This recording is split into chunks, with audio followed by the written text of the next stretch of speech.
ጤና ይስጥልኝ እንደምን አመሻችሁ። ለስፖርት ዜናዎቹ ምንጽዮን ሙሴ ነኝ። በኢትዮጵያ ፕሪሚየር ሊግ 3ኛ ሳምንት ጨዋታ ዛሬ በአዲስ አበባ ስታዲየም ኢትዮጵያ ቡና ፋሲል ከነማን አስተናግዶ ተሸነፈ። ፋሲል ከነማ በ49ኛው ደቂቃ ላይ ኤርሚያስ ኃይሉ ባስቆጠረው ጎል 1-0 አሸንፏል። ዘንድሮ ፕሪሚየር ሊጉን የተቀላቀለው ፋሲል ከነማ የመጀመሪያ ድሉን አግኝቷል። ኢትዮጵያ ቡና ከ3 ጨዋታ ሁለተኛ ሽንፈቱን ሲያስተናግድ ነው። በሴቶች ጥረት ኮርፖሬሽን ኢትዮጵያ ቡናን 1-0 አሸንፏል። 8ኛው የአዲስ አበባ ሴቶች ስፖርት ፌስቲቫል በአዲስ ከተማ ክፍለ ከተማ አጠቃላይ አሸናፊነት ተጠናቀቀ። የከተማ አስተዳደሩ ሴቶች ስፖርት የማጠናከር እንቅስቃሴን እንደሚያደርግም ተገልጿል። ሰለሞን ገብረ እግዚአብሔር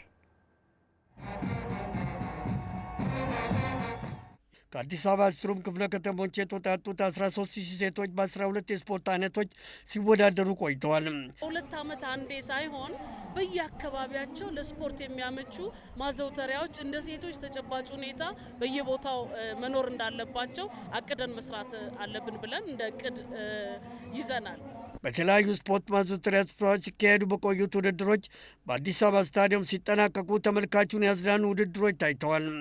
በመክፈቻው የጆንያ ሩጫ የካ እንቁላል በማንኪያ ንፋስ ስልክ ላፍቶ 80 ኪሎ ግራም በሚመዝኑ ሯጮች መካከል በተካሄደ የ60 ሜትር ርቀት ውድድር ልደታ አሸናፊዎች ሆነዋል። ገመድ ጉተታ ፍጻሜ ውድድር ኮልፌ ቀራኒዮ በውጤቱ አሸናፊ ሆኗል። በፓራሊምፒክ አዲስ ከተማ መስፋት በተሳናቸው በአትሌቲክስ ጨርቆስ፣ በጠረጴዛ ቴኒስ አዲስ ከተማ ድል ቀንቷቸዋል። በዳርት አራዳ፣ በቼዝ ቦሌ ጠረጴዛ ቴኒስ ንፋስ ስልክ ላፍቶ፣ በቮሊቦል የካ፣ በአትሌቲክስ ኮልፌ ቀራኒዮ፣ በእግር ኳስ ጉለሌ ያሸነፉ ቡድኖች ናቸው። በሽብርቅ ንፋስ ስልክ ላፍቶ፣ በስፖርታዊ ጨዋነት ኮልፌ ቀራኒዮ ክፍለ ከተሞች ተጨማሪ ድል አግኝተዋል።